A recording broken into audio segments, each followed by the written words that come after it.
Why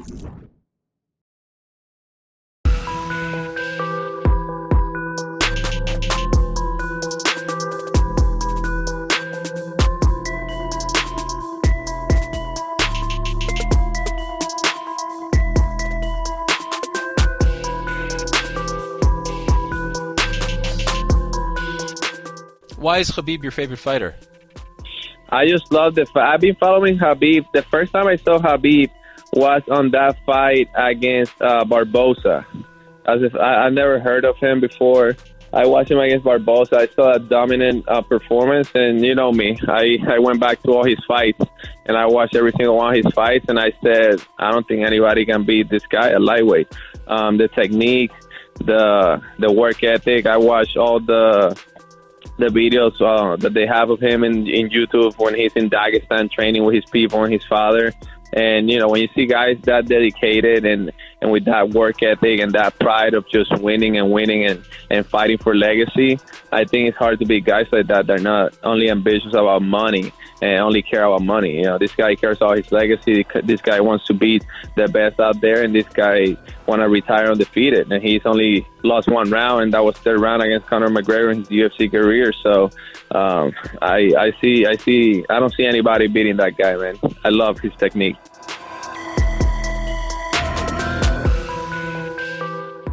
Tell me about Triple C, because people are wondering if the retirement is real, if it's a negotiating tactic. Set the record straight.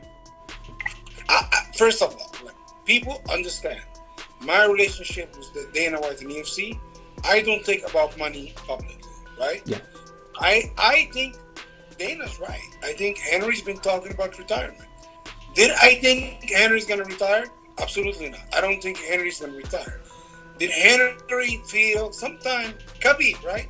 Every time you fight, I think I'm done. 2 weeks later, who do you think I should fight next, right?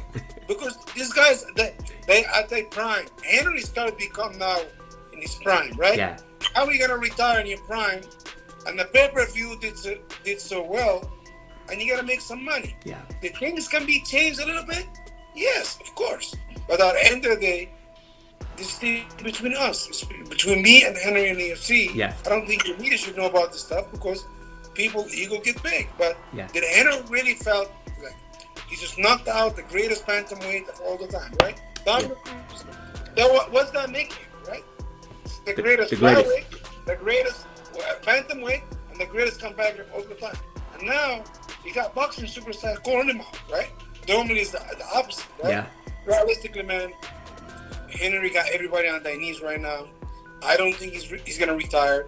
You're gonna see him fight by the summer. This is what I think. Who would be next, Ali? Would it be a rematch with TJ? Are you guys interested in Ryan Garcia in a boxing match, possibly? What's attractive to you guys? I always say this.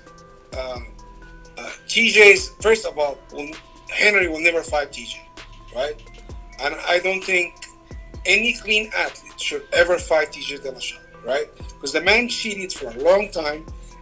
I don't know him as a person. I ain't got no personal stuff to him. But if you cheated for this long, and why you think you're gonna come back and get a title shot? You know, it doesn't even make sense. Henry for sure will never fight him. I know that for sure. Okay. Right? Because he beat the man when he's on the juice. Why? I didn't get up fight him. It's a lot of big fight coming up. Kamaru's coming up too. You know. Listen, the one thing, honestly, Conor said he wanted to fight for a title.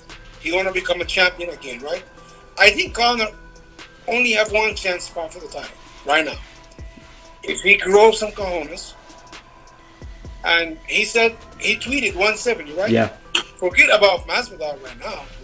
If Conor want to come, listen, if Conor called the UFC said he want to fight for Kamaru, the UFC is going to say yes. Would you say yes to that, Ali? Yeah. Would you and Kamaru say yes? Yes, because I think he's the easiest money in the UFC right now.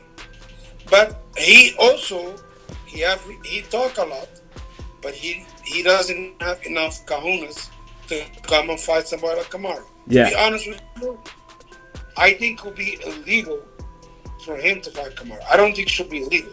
Really? Well, say this, Ali. So if Conor, he says he's looking for a fight, you are offering him a title shot right now, and Conor himself said he wants to go to 170. So what would you say to Conor if he's watching this right now? Only about Kamaru, what would you say to him? So I don't offer this punk nothing. You understand? If you want this fight, he need to go on his knees and beg, like he make everyone beg.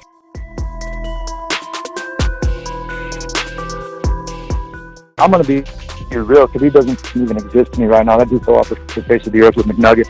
Those dudes are a bunch of fucking bitches. The only two people that signed on the dotted line are real fucking men. Him and McNuggets, they both need to retire. I don't give a fuck about Khabib or, like I said, McNuggets, dude. These guys are a bunch of bitches. Tiramisu Tuesday, McNugget Monday stage. And we got Gaethje, man, and I can't wait till Sunday morning. The only two real men out there right now are going to be me and Justin Gaethje, American motherfuckers. I'm defending my belt for the third time. This is for the real belt. This is for not for an interim title. This is for the real championship shit. You know what I mean? I called Uncle Dana and I told him I was very proud of him for being able to make sure that this shit goes. Instead of calling him Uncle Dana, I call him bro, man, because he gave me a job at the Ultimate Fighter. And I knocked out Justin Edwards on my birthday, and he said, "Happy birthday, kid." And I told him, "That stuck with me, dude." And I was like, "I'm still your man. I'm a team player, and teamwork makes the dream work, man. Let's fucking do this shit. Let's make sure that we put some asses in the seats at home at UFC 249 and make sure everybody's social distancing by giving fucking high fives and hugs after I fucking win."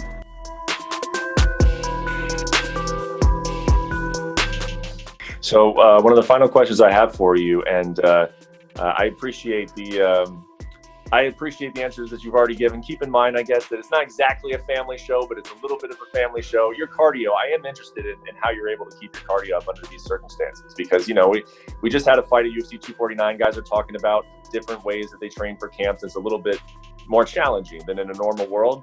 And one of the things you do so well is you outpace guys. So how are you going to make sure that you still have that under the training circumstances as they are?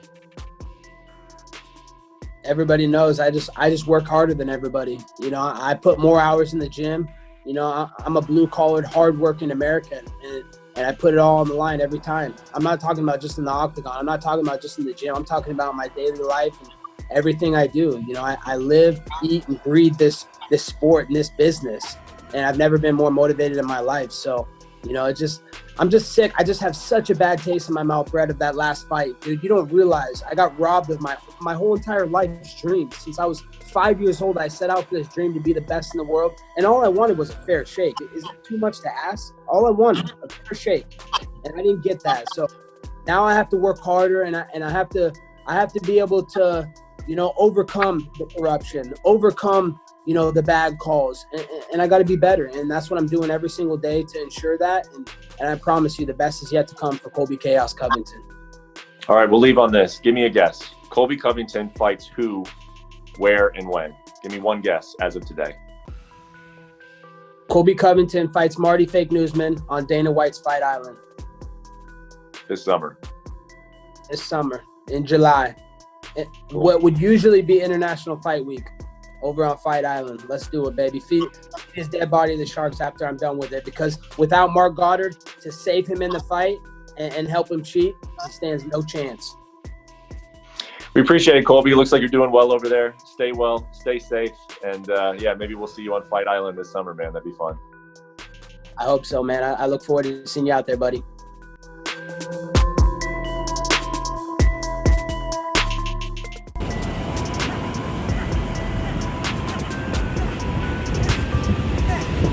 Time.